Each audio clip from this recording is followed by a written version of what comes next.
Hey everybody, what's up? I hope that everybody can hear me right now. So today we're going to be doing our live stream, which is going to be about what to consider when you're choosing an airsoft gun. We're going to get into that in just a couple of minutes, but for the time being, we're just going to be doing a quick Q&A at the end of the video. I should mention that as well. A lot of you guys are interested in that. But for right now, we're just going to be doing a little bit of an introduction, some updates for the channel, wait for some more people to in the stream, and then we're going to be getting into our topic, which again is what to consider when choosing an airsoft gun for you to purchase. So, just a couple of quick updates about the channel. As you guys have probably been able to tell, we are doing more and more videos, which I'm really excited about, truthfully. I just finished up my degree in broadcasting, so I've got a lot of free time on my hands right now, waiting between semesters, going to work, that sort of thing. So, really, I have time to make videos, which is making me really happy, which is really exciting for me. So last week's video was about the Elite Force 1911 tank. If you didn't watch that, you can go onto the channel after today's live stream and view that. And next week's channel is going to be another gun video. It's going to be a continuation of the Airsoft Armory series. I've got a couple of those in the background, so that's going to be fine. But anyways, yeah, now that we've got some people here in the in the live stream, excuse me, I just want to remind you that we do a Q&A at the end of the video, but we're going to dive into today's topic, which is how to choose an airsoft gun. Because I have a lot of people that reach out to me and they're like, hey, Lane, I'm looking for an airsoft gun, and they've got very general ideas of what they want. They'll say, well, I want it to shoot good, I want it to have a nice hop up, and I want it to be under $400.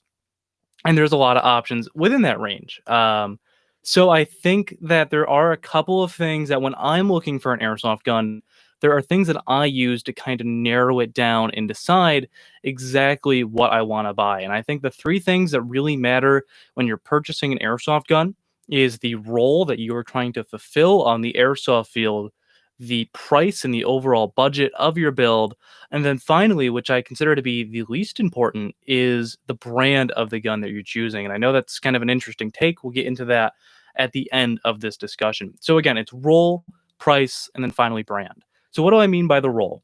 Well, the type of airsoft gun that you're going to buy is really going to depend on what you want to do on the airsoft field. If you want to be a light machine gunner, you're obviously going to go out and buy like a saw or a PKM or something like that. If you want to be a sniper, you're going to buy, an average sniper rifle. You're going to buy a bar 10. You're going to buy whatever it may be. The role that you want on the airsoft field is going to determine what type of airsoft gun that you are eventually going to purchase. So we're going to use the M4 as today's example throughout the entire video, because realistically, most people buy M4s. It's why there are so many of them out on the market. So we're going to use that as today's example. It's the most flexible for what I have going for me. So again, if you have a specialty role, like if you're using, a light machine gun, sniper rifle, anything like that, hello to everybody who is jumping in the stream. I appreciate you guys for coming on today. So anyways, if you're jumping into a specialty role, that really bottlenecks you into what type of airsoft gun you're going to buy. Again, if you're buying a light machine gun, you have more limited options than if you want to be a rifleman, where there are almost limitless options, I guess you could say. And the roles kind of depend on exactly what type of game you're playing as well. If you're going to be just doing open plays, it's a lot more flexible than if you're at a milsim event like an AMS, American milsim West, things like that. The more detailed and the bigger of a game that you get into, the more that those roles matter, I guess that you could say. So realistically, when you're choosing a role, you have to think about, am I going to want to put up with this? And am I going to want to put up with the restrictions? And are the restrictions on the platform enough for the advantages that you get with them? So let's use light machine guns, for example. Typically, they have a 100-foot minimum engagement distance, but you get the advantage of having a higher velocity at some events. This isn't really the case at open plays, but more for milsim events for this specific example. So that is something to consider. Are you okay with not being able to engage people from closer up? That means that you're going to have to buy another sidearm to go alongside that. Are you willing to have those disadvantages for the advantages that it provides? So for me, typically not. The only real specialty gun that I have at the moment is my MP5A5 from Elite Force in VFC. I wanted this gun because there are a lot of games that give advantages to guns like SMGs. So, for example, if you go to Desert Fox events, if you're under a certain velocity for your SMG, which is my overall plan for this gun at the end of the day, you have no minimum engagement distance, and you're the only players out there, except for light machine gunners, that can use full auto. So for me, that advantage was worth having some of the drawbacks of, a small platform like that. Because I don't have as long of a barrel, I'm not going to have the best range going out to 175, 200 feet, especially because I have a lower velocity as well. While that isn't everything, it's a really simplified version of explaining range in Airsoft. So for me, most of the time, specialized roles aren't my thing. I know a lot of guys that really prefer them. I know a ton of friends that have light machine guns. And they love it. They love that role. But for me, I like the rifleman because it's the most diverse. I can do the most with it, and that's just what I generally prefer. If I want to, I can get into a role like a grenadier and not have to worry about the rifle. So overall, I think that by choosing the role and what you want to do with the airsoft gun itself, that'll help you narrow down, the most narrowing down that you can get of what airsoft gun to look at. Now, the next thing that you're going to look at, is going to be the price of the airsoft gun. Because if it's out of your ballpark, if it's out of your price range, you simply can't buy it. And I don't think that pricing is everything. And I think that there are a lot of things in airsoft that hike up the price of an airsoft gun without giving you better performance. And I think that one of those things is licensing and trademarks in airsoft, which have really blown up in the last couple of years, I would say. And because of those, a lot of airsoft guns that really aren't that great are way more than they should be, simply because they have someone's logo on them. If you'll excuse me. So, what do I mean by that? So basically, there's a lot I've noticed in the last 2 or 3 years or so. There's been a lot of companies that have started getting into licensing who have never done it before. And typically they're not huge firearm manufacturers. We're not talking about Colt or Knights Armament. Those companies have been doing this for a while. You see a lot of companies like Spikes or Jax Brothers, I believe they're called.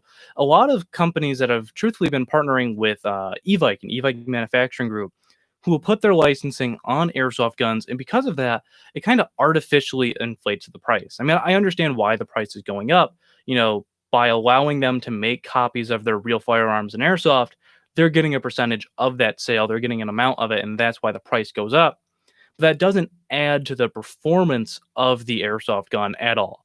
Just because you have a magwell that looks like a skull on your airsoft M4, that doesn't mean that the gun is better, and that makes the price go up a lot. And unfortunately, with a lot of these guns that are just licensed that don't have any upgrades put in them, they're made off of really bad bases, which is unfortunate because a lot of newer players tend to generate towards these guns, I feel, because they get a lot of marketing because, obviously the manufacturer wants to make their money off of these partnering with the real firearm manufacturer. So they get a lot of marketing, but they're never really that great of airsoft guns, I've noticed. So again, a lot of these come from EMG. They're using guns like APS, which is just not a great airsoft company. They're using companies like this, putting licensing on their guns and charging a lot more than they're honestly worth. So I think that's the best example of licensing. That doesn't mean that licensing in airsoft is a bad thing by any stretch of the imagination. I think that it allows a lot of people to get into airsoft, a lot of companies, excuse me, that wouldn't have before, and it brings us as players more variety. And I think one of the best examples of that is Elite Force in Agent K. Now, I could be biased because I do have an Elite Force Agent K MP5 on the other side of the room, but a lot of great airsoft guns have come out of that partnership, and a lot of people do like trademarks, especially people who are in impression groups. For example, I have a lot of friends who are doing 10th Mountain Division kits from Milson West, and they want to have the Colt licensing on their guns because it adds to the impression. It's just another like layer of that immersion, I guess you could say. I don't think there's anything wrong with licensing, but you have to understand that it does put some extra price on the gun that you are buying. And that's not really what should make you decide on an airsoft gun per se. I think that you should really be looking at the internals and the overall quality of the company, not how cool it is on the outside. But I understand that airsoft is a game of looks. A lot of people want to look cool on operator, so they can get all those Instagram likes, but that's really not what determines how good an airsoft gun is. So I don't think that price is always an indicator of quality in airsoft, but they definitely go hand in hand. When you spend more money on an airsoft gun, you're typically going to get better product out of it. When you buy the extra money, you're going to get a metal body. You're going to get a better metal body as you go up in price because back when I first started playing airsoft, up until about the last about 5 years ago, there was a lot of companies saying, "Well, we have a metal body. That means that our gun is good." It'd be the worst metal that you could find. It was like they melted down soda cans and turned it into an airsoft gun. And metal body was that big marketing term that made people think, "Hey, our airsoft gun is good." Yeah, we spent a lot of money on this metal body, but our gearbox is absolute crap. So you just had to be wary of things like that, of things like the marketing with trademarks, things like that. It's really that doesn't automatically determine if an airsoft gun is good, but typically the more that you spend, you are going to get a better airsoft gun out of the box. Now I understand that upgrading can play a big role into what you want to do with your airsoft gun, how it's going to be in the overall build. We're going to talk about that in a minute when we talk about the brands of airsoft guns and how much that really matters in airsoft. But overall, I would say that you don't need to spend a ton of money to get a great airsoft gun, but it doesn't hurt at the same time. And there are some guns that are just incredibly priced because they're boutique guns. Like the things that come to mind is like Marushan. They make good airsoft guns. They're beautiful, but they're not the best performing. And then finally, the third thing that I want to talk about is the brand of airsoft guns. And really, does brand matter in airsoft? Is it just because I bought this brand, does it mean that it's a great gun? Kind of. I think that there are some brands that you can guarantee that if you buy something from them, you're going to get a good gun in the box. And I think the best examples of that are the leaders in AEGs, which would be Crytek and, VFC. There's no products that you're going to buy from them, with the exception maybe VFC's pistols. There's no AEGs that you're going to buy from Crytek or you're going to buy from VFC that are going to be bad. I think that they're just a surefire gun that you can buy and be absolutely happy with it, no matter which one that you buy. But I think that brand doesn't matter a ton, especially if you want to upgrade your airsoft gun. And the reason I say that is that pretty much, if you're going to upgrade your airsoft gun, you're replacing that stuff on the inside. The stuff that costs you money is what you're replacing. Um, and I think like the best example of this, just to really boil it down, is people that spend $400 on a Crytek to put an HPA engine in it. You're spending all that money on the Crytek for the great gearbox, for the MOSFET that's built in, for the Crytek motor, for their gears and everything like that. You're spending all that money to get the great insides of a Crytek because while Cryteks have good bodies comparatively, they're not the best. VFC does make better bodies than Crytek. I always just find that kind of funny that people will go out and spend $350, $400 on a Crytek body just to rip everything out and throw an HPA engine in it. So I think that if you're going to be upgrading your airsoft gun, realistically, you don't need to spend that much on the base. Get what makes you happy. If it's got a certain rail system that you want, if you want a nice metal body, there are companies out there that make nice metal bodies and don't have the best internals. And I think that this is somewhere where those licensed guns that we mentioned earlier can really come into play. If you just want to use the body as a basis for an HPA engine, they work pretty fine in my opinion. But I think that the more and more that you upgrade your airsoft gun or you plan to upgrade that gun that you're buying, the less the brand of the initial gun matters. So for me, when I buy any sort of AEG, there's a couple of upgrades that I will always do to the gun. And for me, that is a Gate Titan, that is an ASG 45K motor, better hop up and barrel. And when I put all of those in, there's a lot of guns that realistically I didn't need to spend as much money on them as I did. Um, and for everyone that is in the live chat right now, thank you for your questions. I will be doing them in a little bit as soon as I'm done with the topic of today's video. But going back to that, I think that if you're going to be, if you're just going to like gut in it, if you're going to gut the gearbox, replace everything in it, maybe you're doing an HPA engine, there's no need to buy the $400 airsoft gun unless the body is worth that much to you. You could throw all of that in a G&G and have just as good as a gun that is going to be lighter because of their bodies, and it's going to perform just the same. So for me, when I bought my MP5A5 from Elite Force, That is my plan for that build. The plan is, again, a Gate Titan, a better motor, better hop up and barrel. The only reason why I spent as much money as I did on that gun is because there were no other options. MP5s are getting kind of hard to find in the US. And when you can find them overseas, you don't have that many options. You have Cyma, G&G used to make them. They're pretty much hard to find at this point. JG makes them.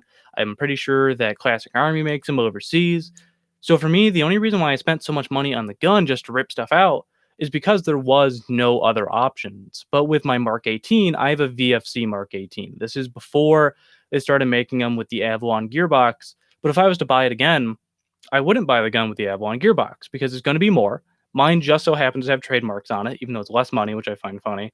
But because I'm ripping so much out of the gun, I don't need to spend the extra money on the Avalon because if I'm replacing everything in it, is it really an Avalon anymore? I mean, they have the same gearbox shell. They're going to use the same similar style of gears and piston and all that fun stuff that you're going to find in the gun. The hop ups are the same, if I remember correctly.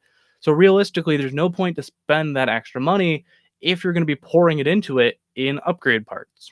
But if you're the type of person that just wants to keep their airsoft gun completely stock. If you just want to buy the gun, never worry about it, it absolutely makes sense to spend more money on the initial gun. Again, buy the best that you can afford, whether it's a Crytek, a VFC, a G&G, a G&P i5, whatever it may be. If you're not going to put anything into the gun, if you're just not comfortable with teching it, if you just want to buy it and be happy with it right out of the box, it makes more sense to spend money. But overall, those are the three things that I look at when I'm buying an airsoft gun. Really, so just to recap for those of you who have joined the stream kind of late, the first thing I consider is my role. Am I going to be doing something that's specialty, like a light machine gunner, a DMR, a sniper, or just a general rifleman, whatever it may be? I consider that first so that I can narrow down my options for what I'm looking for. After I've narrowed down what I want to do with it, I'll consider the price. I'll consider, with what I want to do with it later, how much do I want to spend on the gun? Am I going to be upgrading it? If I'm not, it gives me more budget to spend on the initial gun, or I'll have money for accessories, things like that. That's all what I consider before I buy the airsoft gun. And then finally, the last thing that I think about is the brand of the airsoft gun. I think about their externals, I think about the internals that I won't be replacing with upgrades if that's applicable. And that is how I decide how I purchase an airsoft gun. So I hope that you guys enjoyed this little bit of a conversation. I thought that it was a nice little thing to touch on because a lot of us are at home. Maybe you're still going to work, but you're not able to play airsoft yet, and you're thinking about adding a new toy to your collection, like I did with my MP5. This was the process that I walked through when deciding overall what I wanted. But we're going to jump into Q&A at this point. So if you have any questions, leave them right down in the live chat. We're going to get into that in a second. But I want to know, what do you guys think of live chats and live streams in general here on the channel? I know I haven't done them too often. The last one was about a month and a half ago. But now that I have a lot of Fridays off, and that's the day I do videos, maybe I'll throw more of them in there. So I'm going to start taking some questions that are in the live chat. If you have them, make sure to leave them down there. But the first one I'm going to address is, what is the best cheap blowback pistol they could use for mostly plinking in the backyard?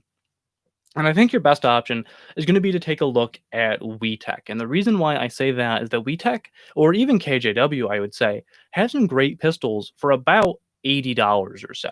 And with that, it's going to be a pretty basic 1911 M9. It's not going to be a super fancy pistol. You're not getting something that's a little bit more dressed up. You're definitely not getting a Glock or anything like that. But there are things that you can do with those guns. So, for example, WeTech 1911s that don't have trademarks, don't have anything super special about them, you can get for like $85, and the magazines are another 20. So I think that would be a great option if you're just shooting in the backyard.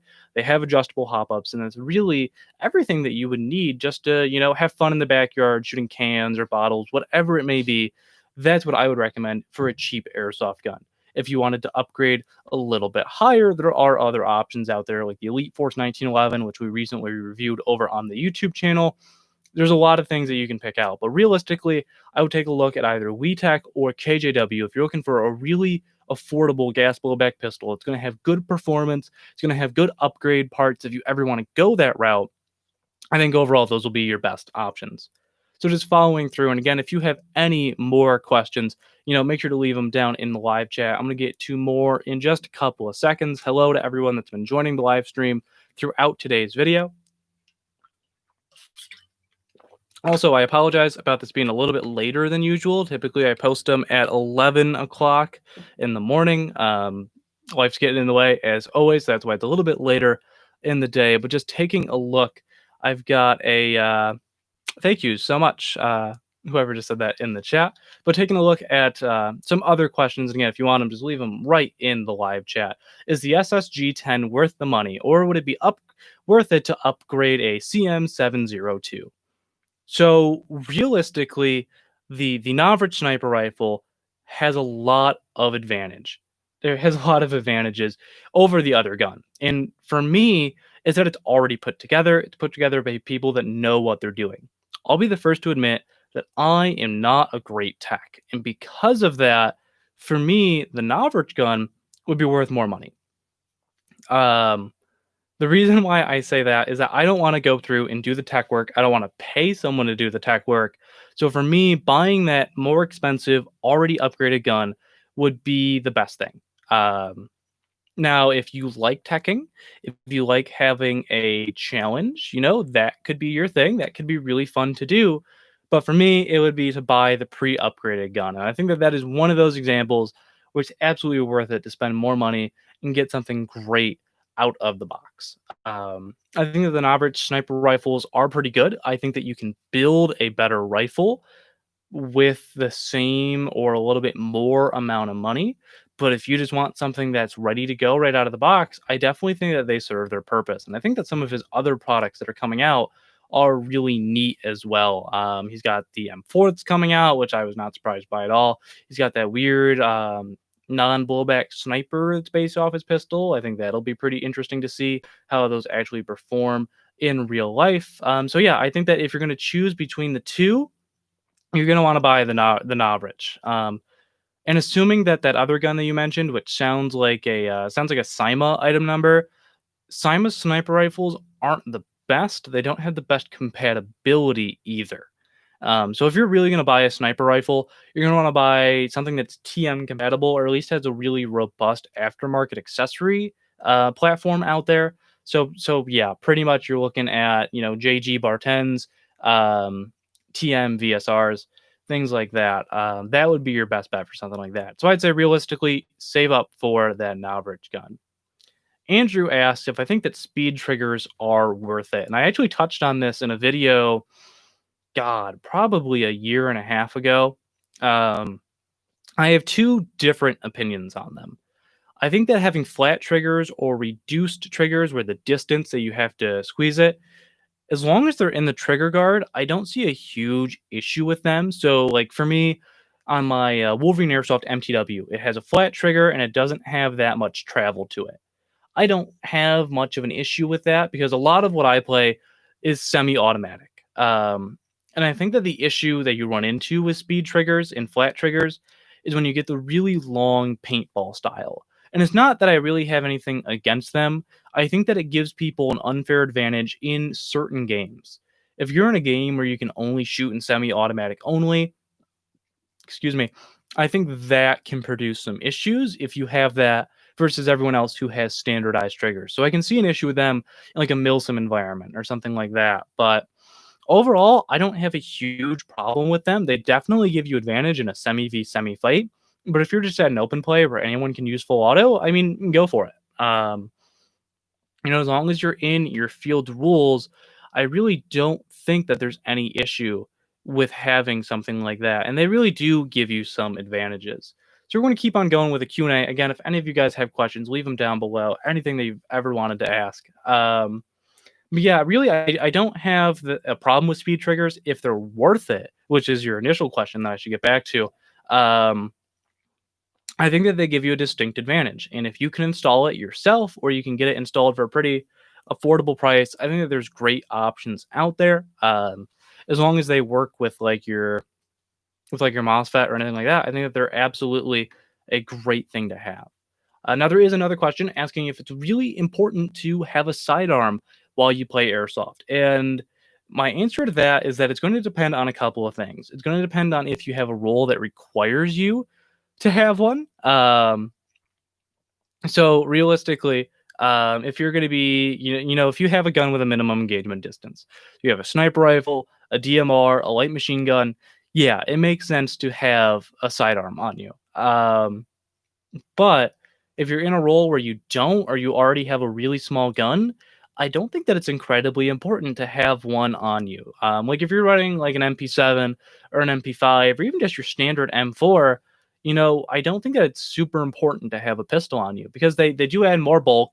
It's another thing you have to worry about. It's another airsoft gun that you have to make sure works, and they're not that great in reality. Unless you're going to go out and spend a ton of money upgrading a Tokyo Marui high kappa, airsoft pistols are just kind of okay, compared to your AEG, I should say.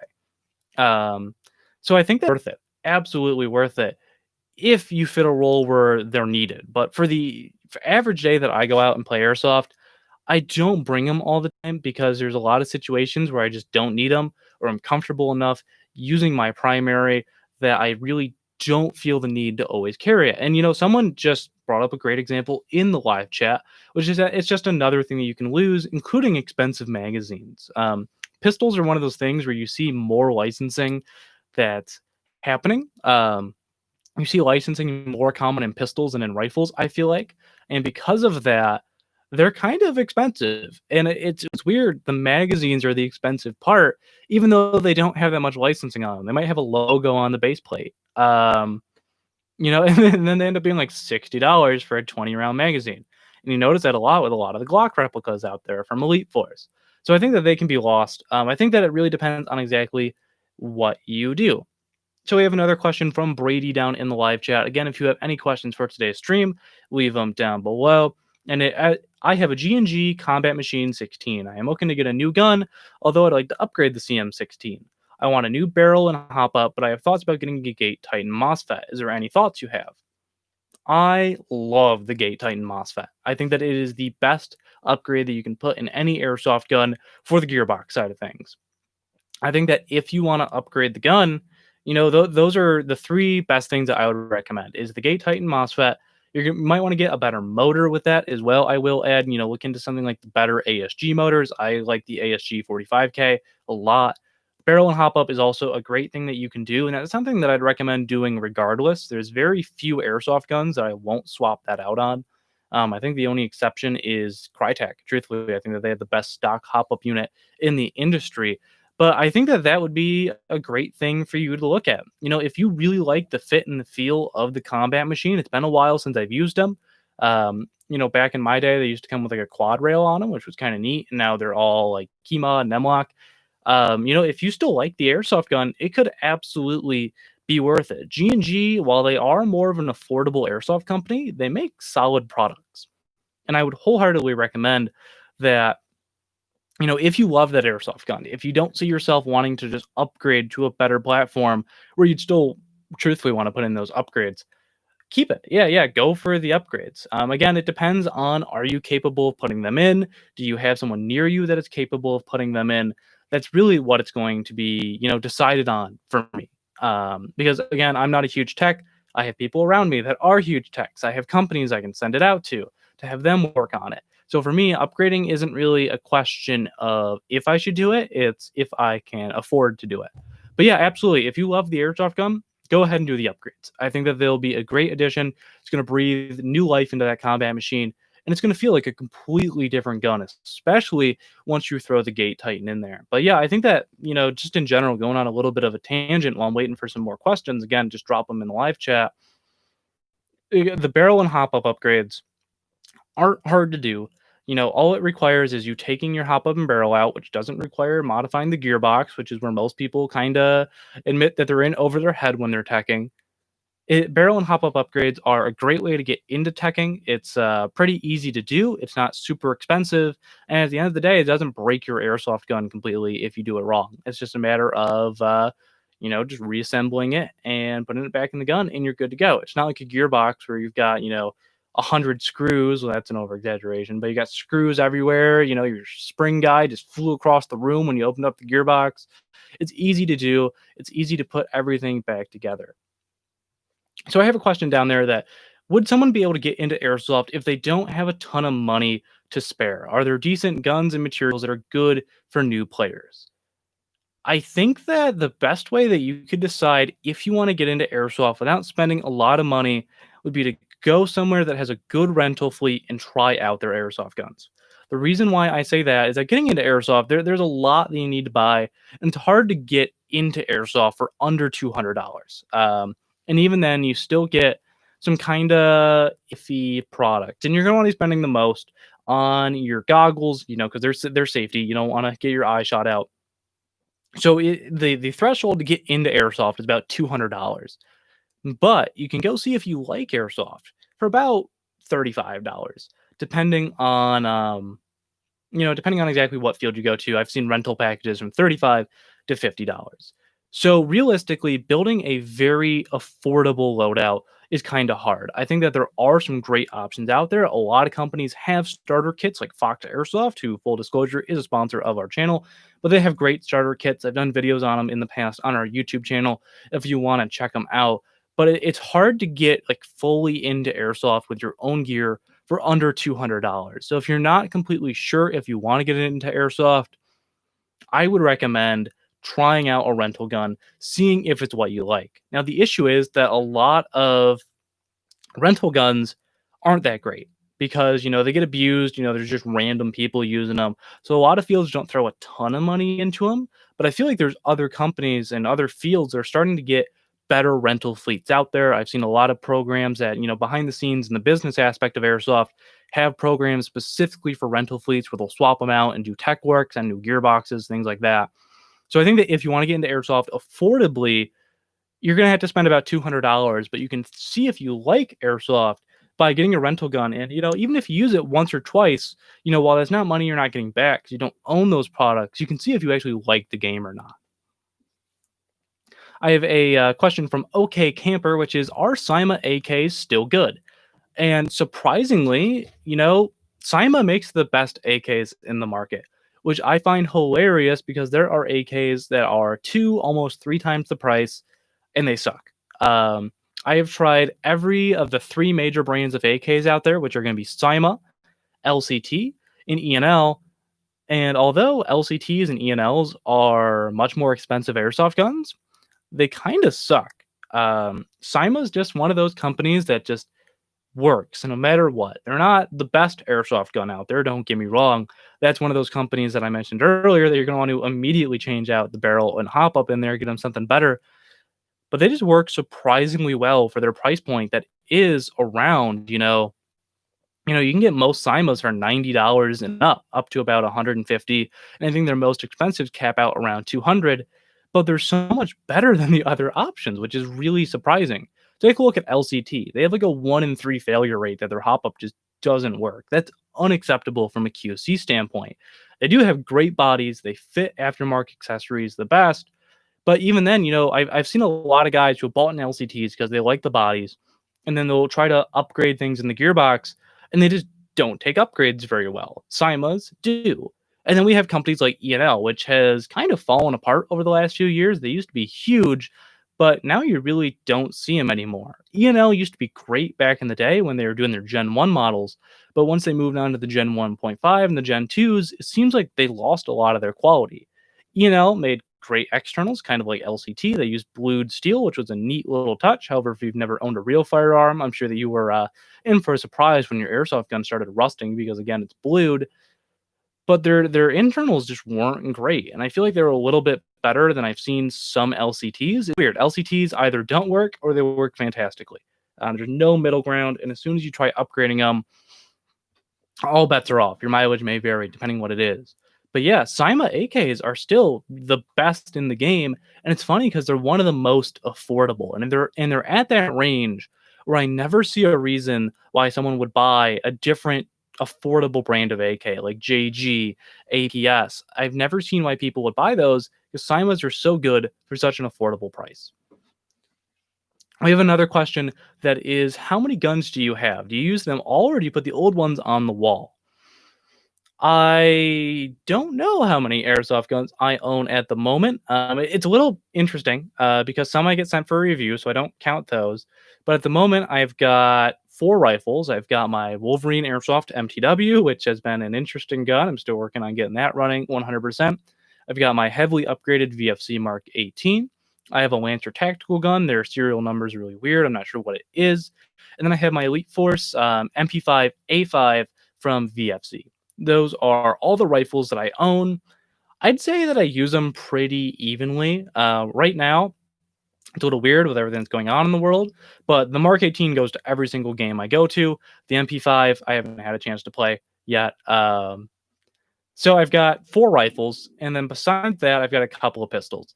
I have a Elite Force 1911, which we did in the review last week. I've got an ASG CZ PO9. I've got a upgraded Tokyo Marui Glock 17 with the PTS Atom slide. That is my favorite pistol that I own. However, it's the one that I never use because it's a gas hog and just doesn't work great. I've got to convert it to HPA. It's money that I don't feel like spending. So to answer your question, yeah, I don't use every airsoft gun that I own. There's some that I use, or there's some that I own, excuse me, as kind of like collectibles. I've also got a Bar 10, which I literally never use to the point that I forgot that I own it, even though I'm looking at it right now. Um, so there's a lot of airsoft guns that I own for a collector standpoint. And I think the best example of that, I have an A&K lever action rifle. The gun does not work very well, which is why I never use it. And besides that, it's a lever action. It has a weird proprietary speed loader, which I didn't get with the gun. I bought it from a friend for $50 for the fact that I knew that it'd be a wall hanger.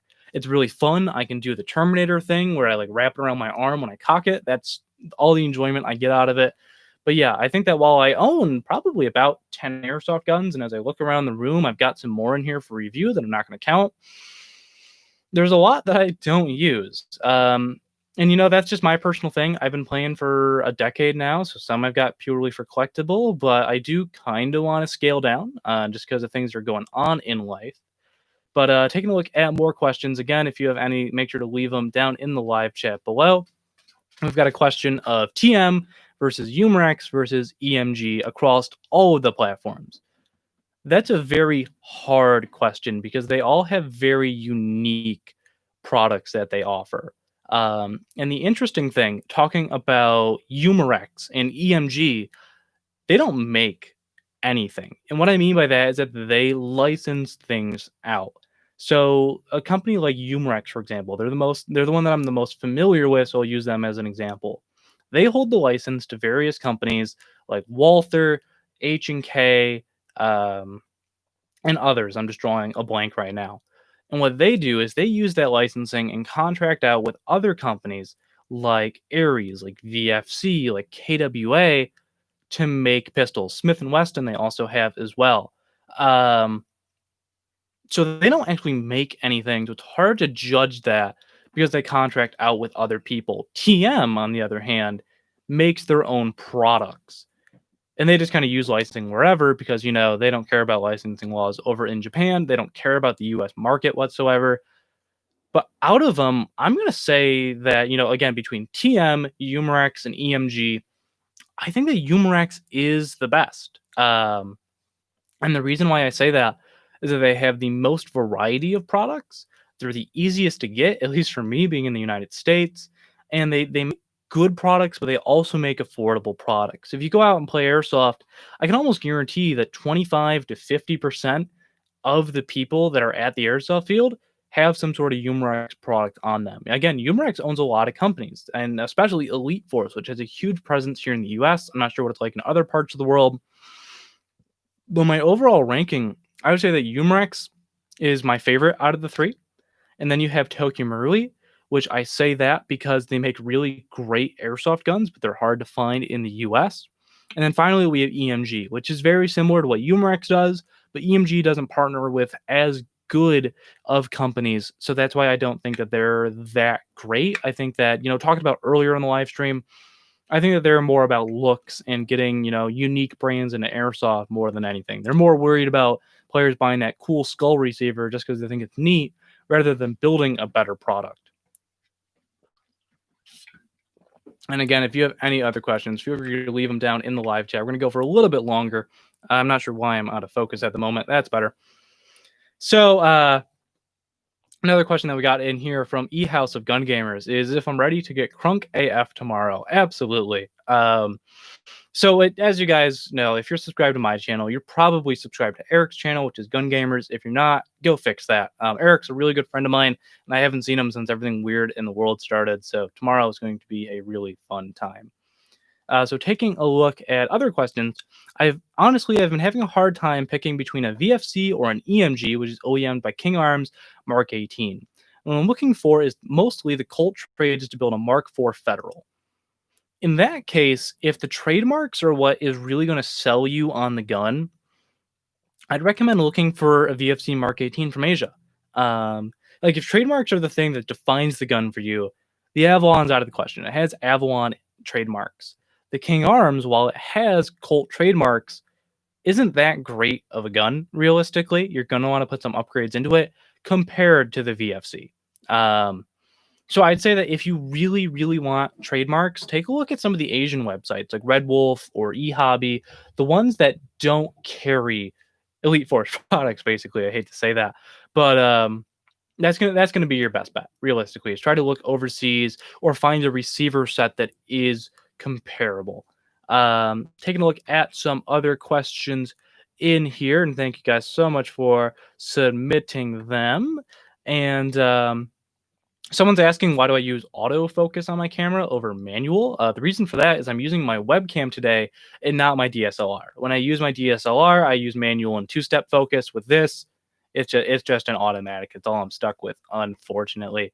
So going into some more questions, is Lancer Tactical Gen 2 guns still good starter guns? Absolutely. I think that Lancer Tactical, I think that what makes them special right now is that they have a good price point and they have a good product for that price point. That's not to say that there aren't better guns than Lancer Tactical out there, but they've got pretty good airsoft guns for their price point. And that's why I still own mine. I got sent one for review. I really liked it and I ended up keeping it. Not selling it off or anything like that, like I do with some other review guns. So I absolutely I love their airsoft guns for intermediate and entry level players. I think that they have some great options. They have good solid metal bodies. They have good internals in them as well. And they have a lot of variety as well, which I understand that when a lot of people get into airsoft, they get into it because of, Call of Duty or Battlefield, and they want a cool looking airsoft gun that also performs well. And I think that for their price point, Lancer Tactical fits that role extremely well. So I almost always recommend them to beginner players more so than other companies like Classic Army or things like that. I think that Lancer Tactical has a great value for the amount of money that you're spending on their guns. Going into further questions, how is the bottle doing? It's taken some falls, admittedly. I'm debating if I want to be a real college student and coat this thing in stickers or not, but it's taken some pretty bad falls underneath this little cap. There's some dings, things like that. My bottle's very happy that you were concerned. Got another question. Is snow camo good for winter here in New York? Yeah, that's I want to make sure that's a real question. If you have any more questions for anyone that has recently joined us, leave them down below in the live chat. But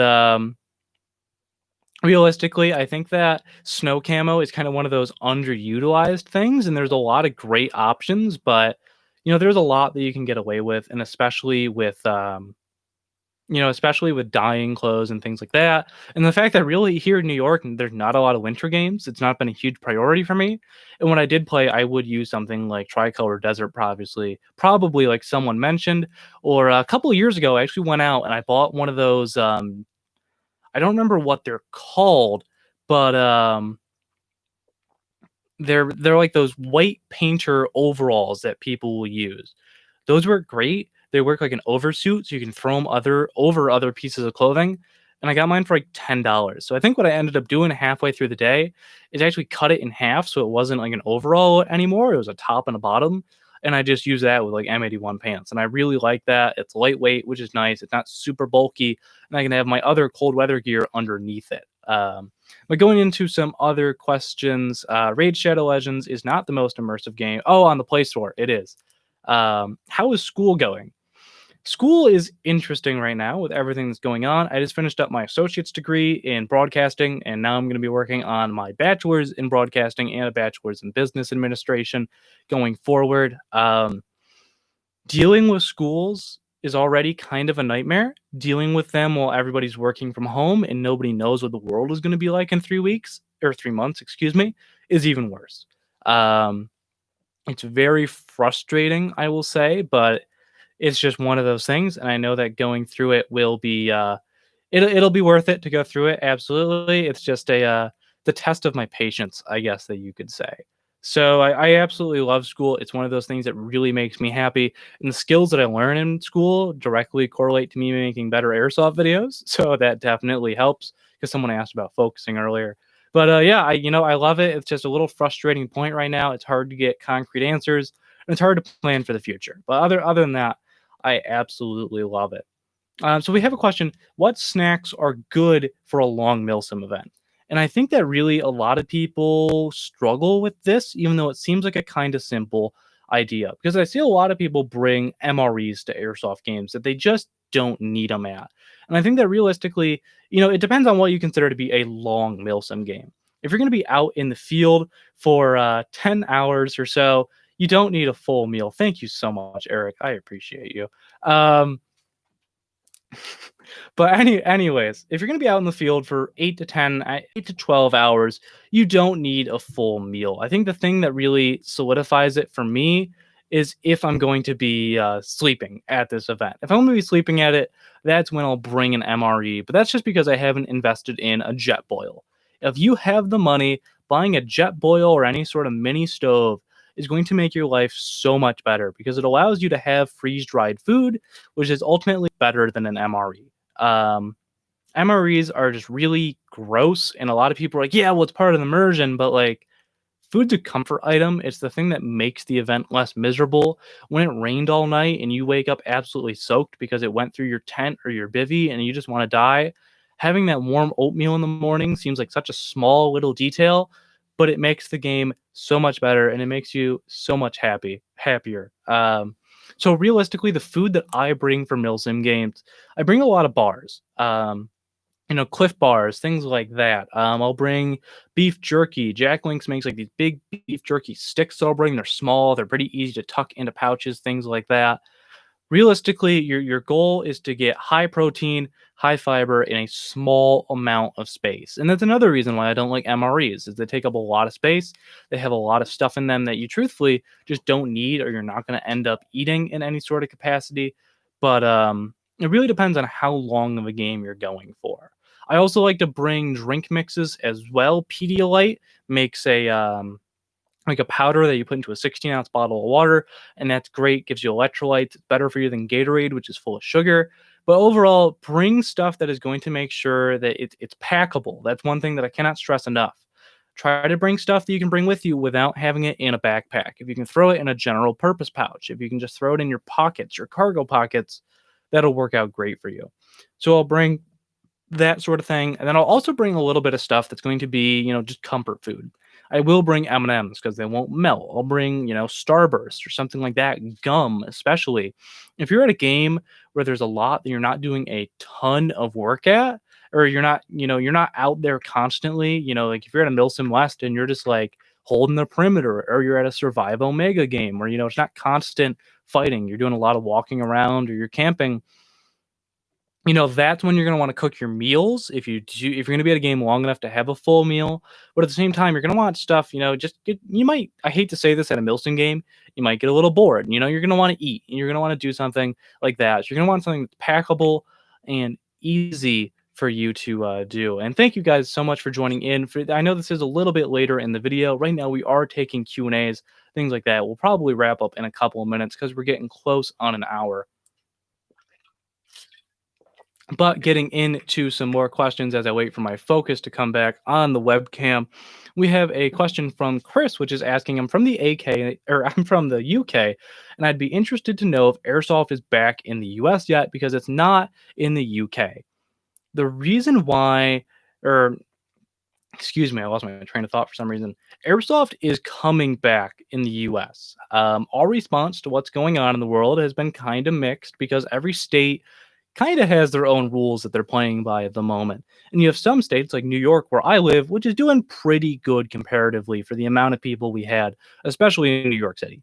Um, as you get out into other states that are more rural and more concerned with farming than cities, there a lot of them are starting to open up because they simply have less people and they're being affected less by everything that's going on.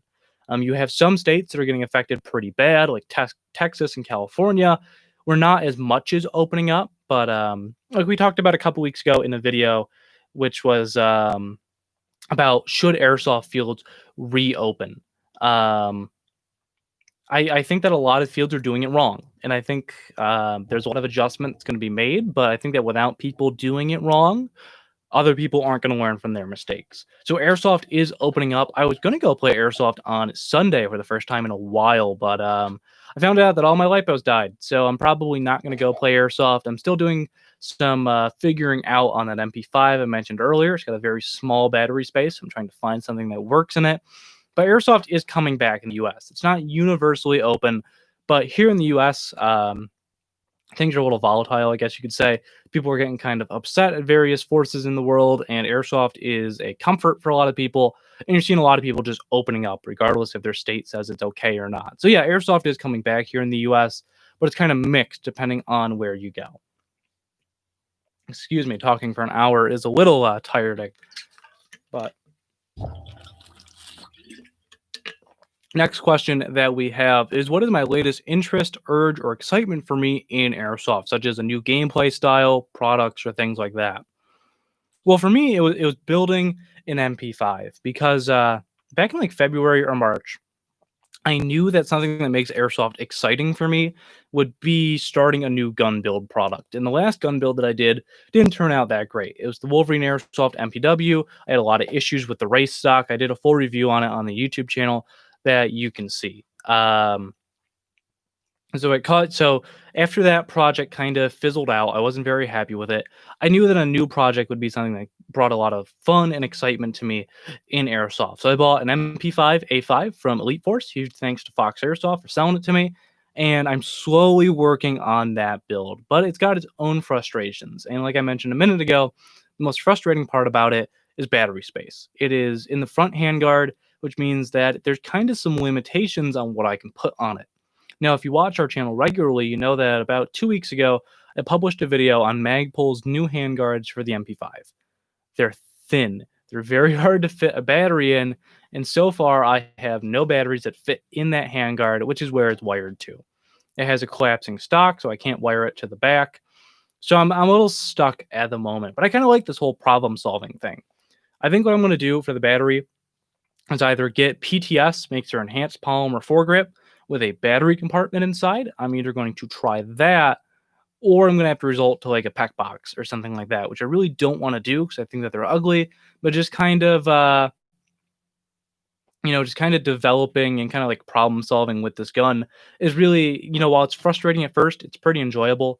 I think what I'm going to do is wire it out the front of the handguard, have it wrap around and kind of like zip tie it down to go into the grip.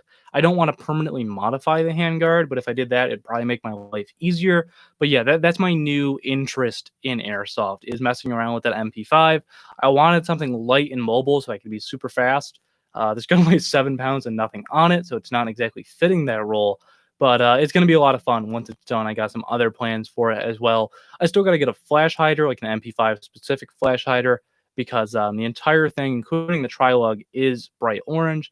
I got to get an optics rail. I've got a RMR I'm going to put on it. So I've got some plans for it overall. But yeah, that's my newest excitement in airsoft. And going back to the question about airsoft opening up in the US versus the UK, taking a look at it, seeing that they're going to be opening up in a month or two, I think realistically, we're going to see a lot of airsoft open up here in about 2 months or so for the places that haven't.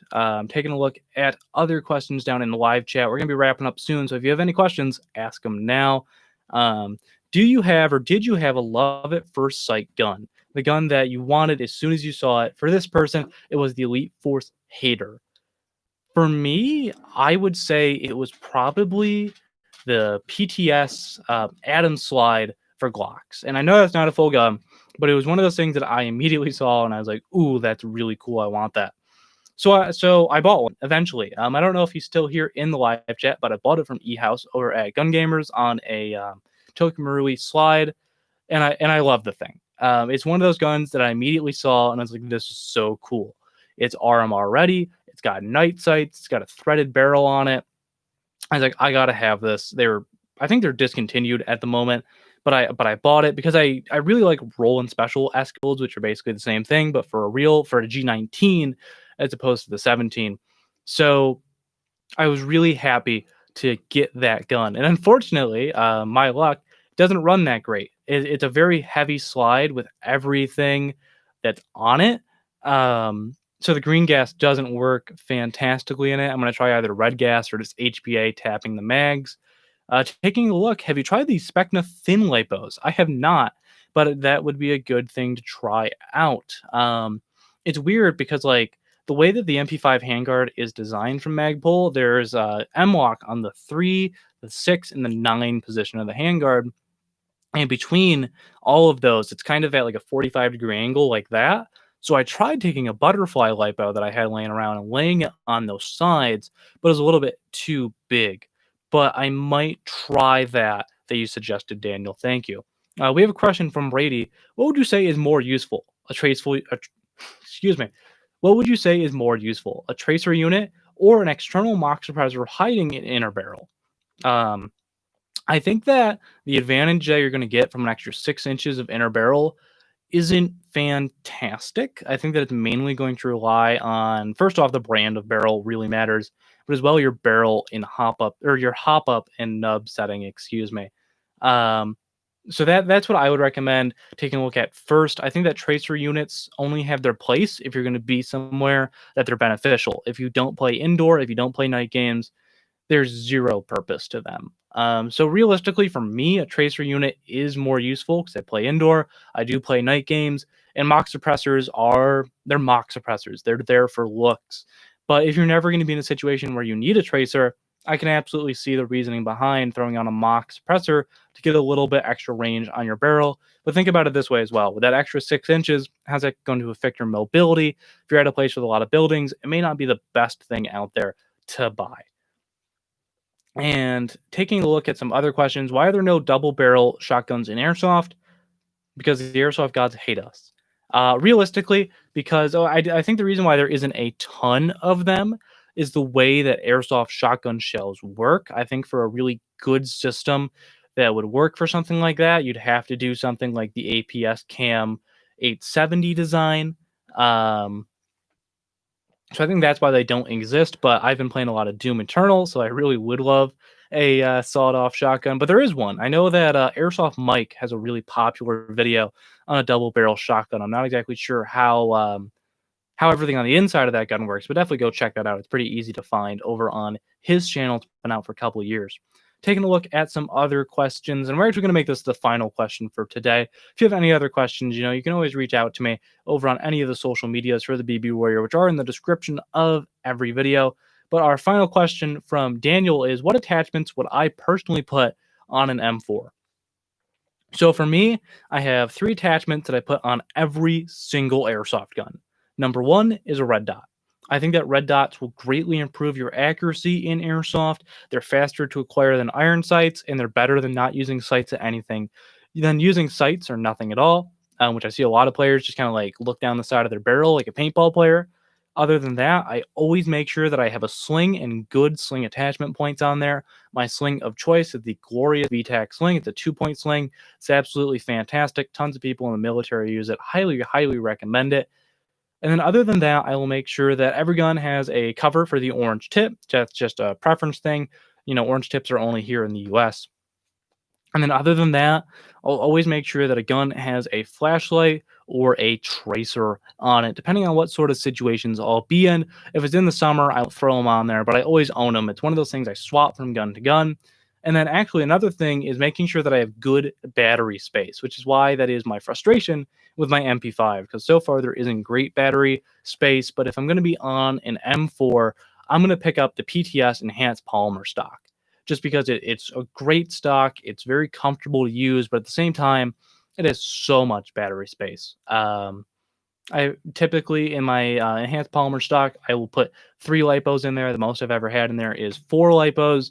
So it's just a great little stock to have. And then I'll also make sure that I buy the best mid cap magazines that I can for an airsoft gun, which will probably be the PTS enhanced polymer magazines. And now have the EPM ones, or depending on a different type of gun like an AK or an MP5, I'll do some research on mags for those. But I try to keep my guns pretty slick in airsoft. I don't throw anything on there that I don't need. However, that's really what I would put on every single airsoft gun that I buy. And now that we are at the 1 hour mark, I am going to wrap up today's live stream where we initially took a look at how I choose an airsoft gun, and then we got into our Q&A that we've been doing for the last half an hour or so. I hope that you guys enjoyed today's live stream. Again, I apologize for it being a little bit later in the day. Life comes up as usual. But if you want to see me do more of these, make sure to let me know.